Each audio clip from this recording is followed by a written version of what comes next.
it's quite a leap to make statements that you can't point to any one thing in the historical record that supports it, but yet you can rely apparently on some newspaper articles and different things along the way to suggest that it's clear that it doesn't look like the legislature intended to give this kind of authority.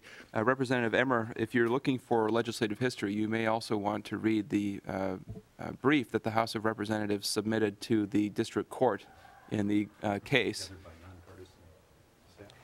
Members, let's go through the chair and not back and forth, please. Representative Winkler. Thank you, Mr. Chair. And in fact, there is some significant legislative history in that brief that is pretty well described. And I think the important point is that Governor Stassen at the time, in his State of the State address, requested authority for an unallotment statute in reference to budget troubles that the state had just experienced. And what they had experienced was that towards the end of the fiscal biennium, there had been an unexpected drop in revenue that left the budget out of balance at the end of the biennium. So that was the history and the background for him to request an unallotment authority to deal with that kind of problem. And I would just respond to the theory that Representative Biskins has put forward that eliminating an unallotment statute would then force the governor to call a special session, which would therefore be unconstitutional.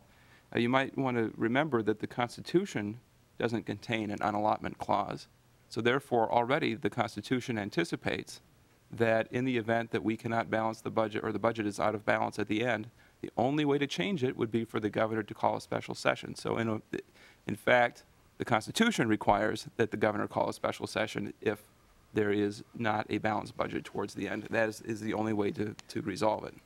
Mr. Chair, Mr. Schultz. Mr. Chair, Representative, you point to the part in the statutory history that both my students and I would have pointed to, more the statement of Governor Stassen in terms of making the request. And it did seem to me, at least if you're looking at the same passage that I was looking at, that he was looking at unallotment for unanticipated towards the end of a legislative session with, I don't want to say de minimis, but with small amounts, or relatively small amounts of money that he was looking to try to bring the budget back into alignment.